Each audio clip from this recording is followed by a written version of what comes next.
peaceful protest as enshrined under Article 37, we condemn in the strongest terms possible the abuse of police power in the deployment of violent suppression techniques on innocent and armed protesters.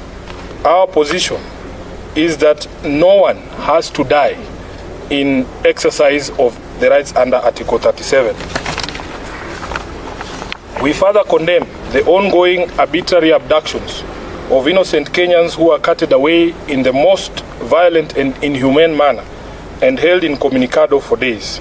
As we speak, the reports are that upwards of 50 individuals have been illegally abducted and their whereabouts remain unknown. To make it worse, it is clear that no one in government is ready to take responsibility, to render an apology, or to make amends.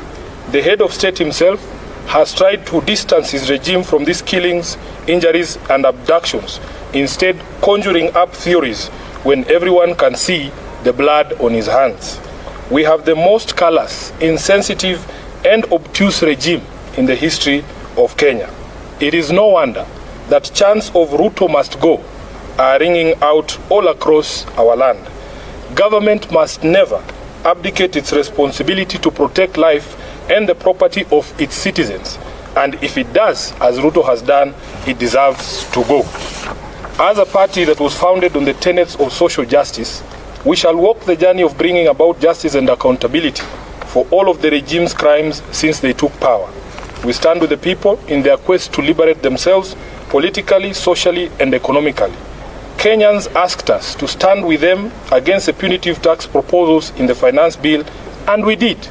Of the 115 members of the National Assembly who stood with the people and voted against the bill on the floor, 73 were in fact members of ODM.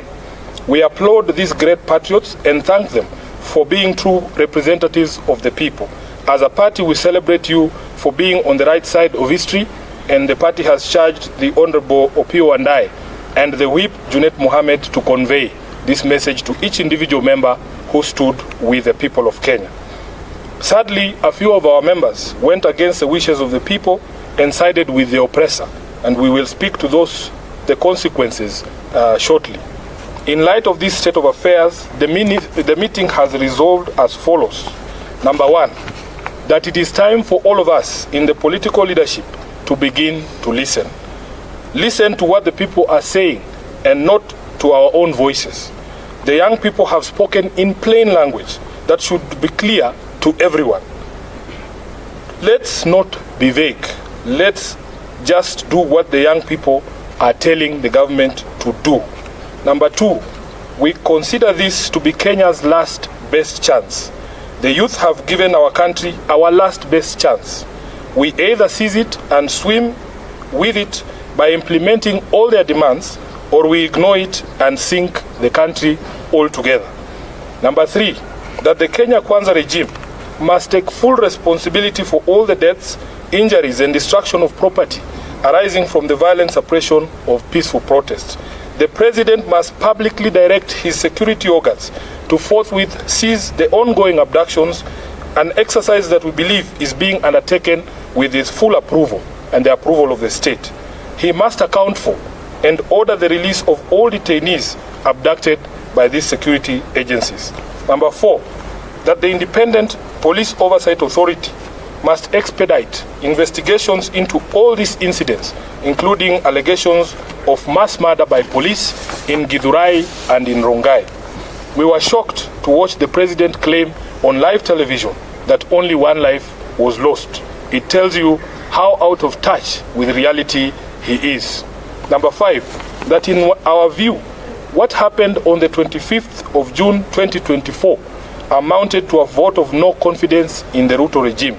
It is clear that this fact is totally lost on Ruto. It is reflected in his petulant proposals on how we manage our economy following the rejection of his tax bill. Instead of focusing on cutting wastage, opulence, and corruption in his regime, he is hitting back at the Kenyan people with threats to cut funding for the judiciary and the county governments. Six, that the ODM party will support credible austerity measures in the executive and in parliament. These two institutions have been expressly indicted by the people as citadels of Lajis and